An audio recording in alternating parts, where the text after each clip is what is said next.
వేదిక మీద ఉన్నటువంటి మాజీ శాసనసభ్యులు నరేంద్ర రెడ్డి గారు, సత్యనారాయణ గౌడ్ గారు, పీడీ హౌసింగ్ గారు, సర్గల గంగన్న గారు, పార్టీ అధ్యక్షులు గంగారెడ్డి గారు, దళిత అధ్యక్షులు సాగర్ గారు, ఎంపీటీసీ నాగయ్య గారు, అదే మాదిరిగా డిప్యూటీ తుకారాం గారు, ఎంపీటీఓ గారు, మరి అదే మాదిరిగా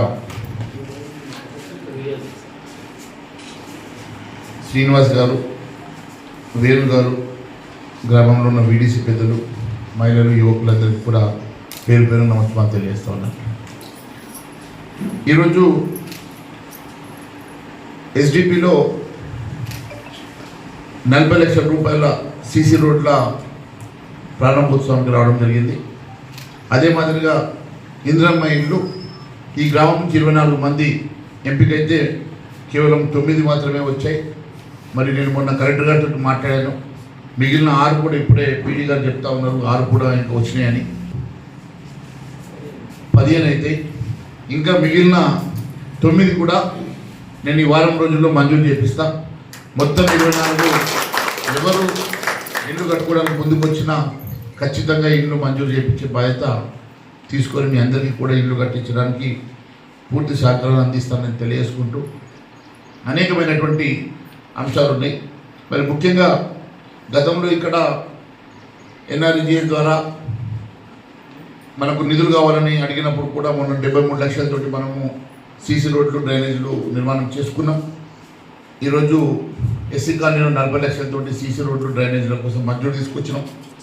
మరి అంగన్వాడీ బిల్డింగ్ కోసం కూడా మనం 5 లక్షల రూపాయలు మంజూరు చేసుకున్నాం. ఇంకా అభివృద్ధి కోసం ఎక్కడ అవకాశం ఉన్నా నిధులు తీసుకొచ్చే ప్రయత్నం చేస్తున్నాం.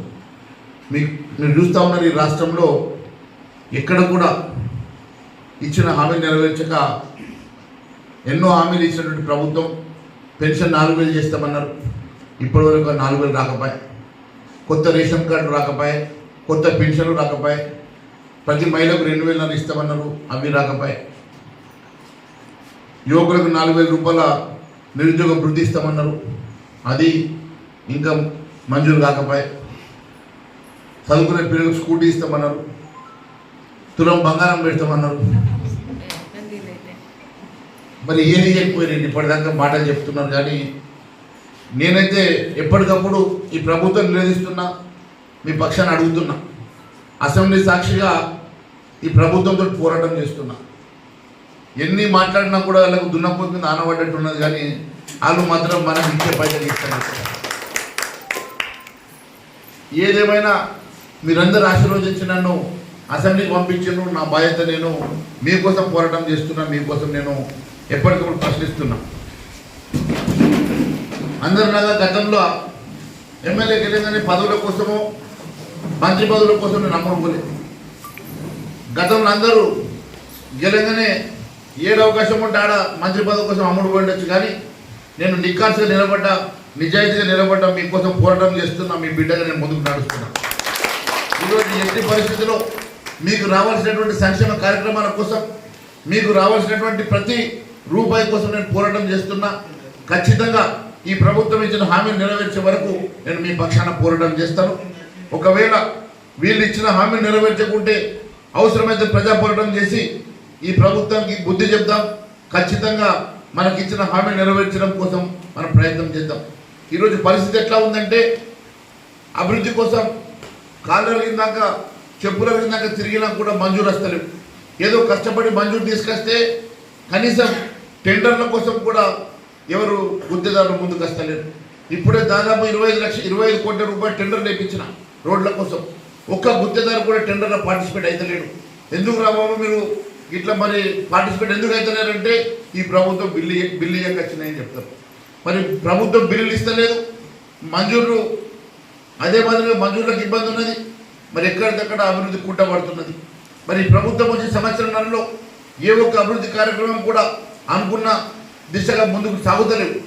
ఏదేమైనా ఖచ్చితంగా రాష్ట్రంలో జరుగుతున్నటువంటి అనేక ఇబ్బందులు మీకు తెలుసు.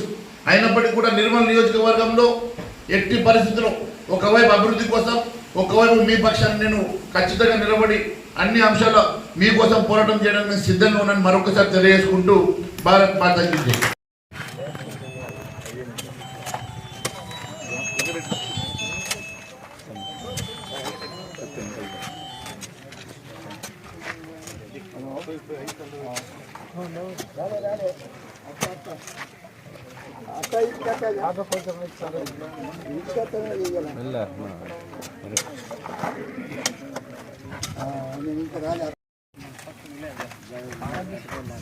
ఉంది సార్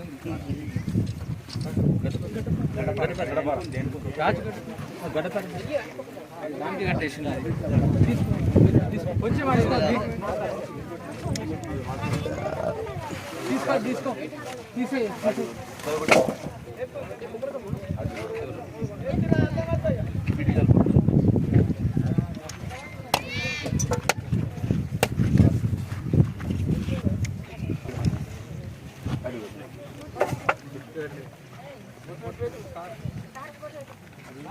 రామ్మ ముందుకు రా సార్